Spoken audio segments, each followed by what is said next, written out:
Welcome to the weekly market recap with SC Securities. Let's have a look at some of the latest developments in the Sri Lankan economy and financial market. There's promising news for Sri Lanka's apparel industry. Starting early 2026, Sri Lankan garments will enjoy duty-free access to the United Kingdom, a move expected to significantly strengthen the export competitiveness. This comes under the UK's newly announced Trade for Development initiative, part of the Developing Countries Trading Scheme, which replaces the GSP Plus after Brexit. According to the British High Commission in Colombo, the most impactful change is the relaxation of rules of origin for garments. This means Sri Lankan manufacturers will now be able to source raw materials from a wider range of countries across Asia and Africa, yet still qualify for zero tariffs when exporting to the UK. The UK says this policy isn't just about helping exporters. It also designed to give British consumers and businesses better access to affordable, high-quality products. The UK is currently Sri Lanka's second largest export destination, and garments make up to 60% of those exports. The total trade volume with the UK stands around $675 million per year. The British High Commissioner to Sri Lanka noted that while garments have taken the spotlight, other sectors can also benefit from this simplified tax framework. He urged Sri Lankan exporters to make better use of the scheme across a broader range of goods. Adding to this, Secretary General of the Joint Apparel Association Forum described the change as a game changer. He said it will allow apparel exporters to source more regionally, reduce costs, and still maintain duty-free access. This, he added, will help preserve jobs, enhance competitiveness, and support long-term export growth. The new rules are expected to drive a significant increase in apparel exports once they come into effect, giving Sri Lanka a much-needed edge in high competitive global market. In a major boost to Sri Lanka's economic recovery, the Reserve Bank of India has extended a helping hand once again.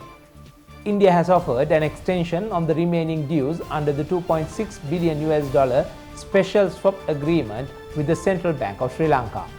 Even more notably, the interest rate on this agreement has also been reduced. This fresh relief comes following a recent visit by a delegation from the Reserve Bank of India to Colombo.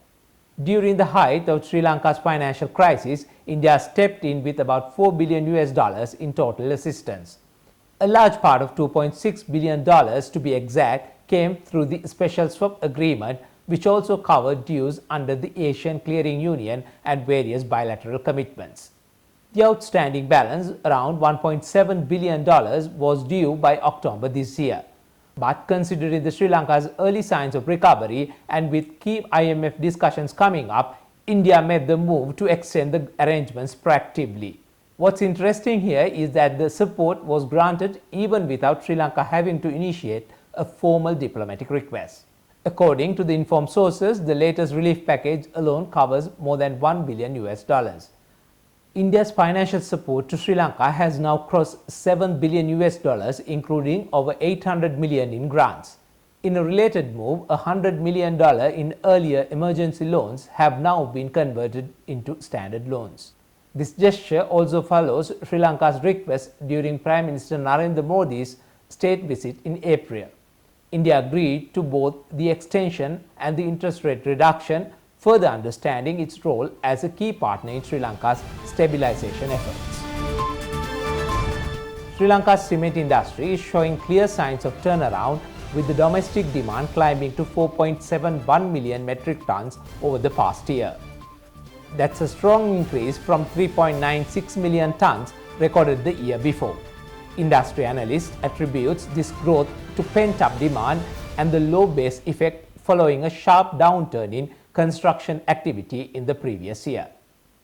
Momentum is now building across the sector, with private construction projects resuming, the government infrastructure initiatives moving forward. The recovery is also being supported by increased funding from international development agencies, along with bilateral cooperations from countries like India, Japan, and China. However, the outlook is still mixed, with external risk casting a shadow over the near term. The industry has highlighted concerns about global trade policy uncertainty and ongoing geopolitical tensions, which could weigh on investor sentiment and overall demand. There's also caution around the potential spillover effects of rising global prices, which could pressure the input cost and slow down activity in related sectors. Despite the challenges, the industry view remains measured but hopeful as broader economic conditions begin to stabilize.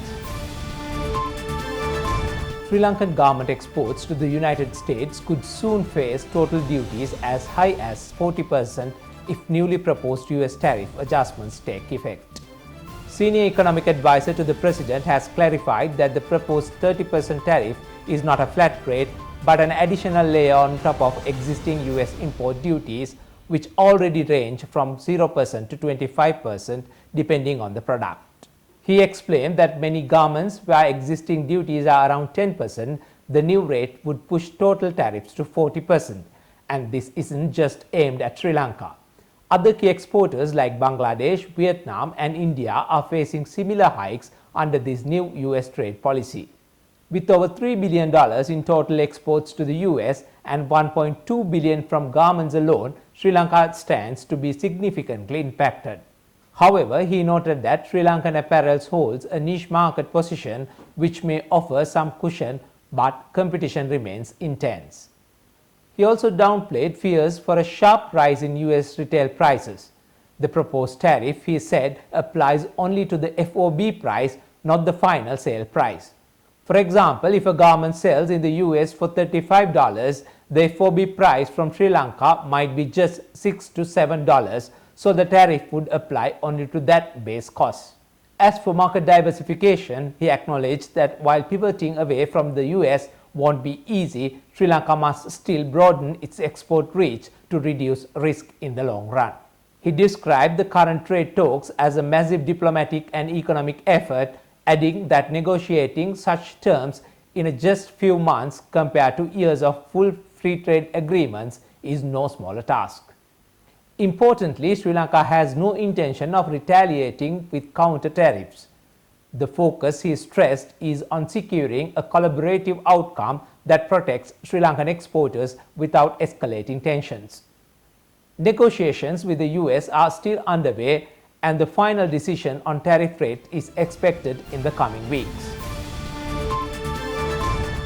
Sri Lanka's tourism industry is showing signs of recovery, with earnings crossing $1.71 billion in the first half of 2025.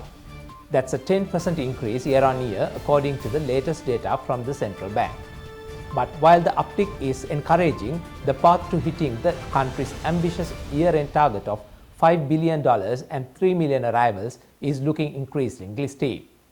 In June alone, tourism brought in $169.5 million, a 12% increase from the last year.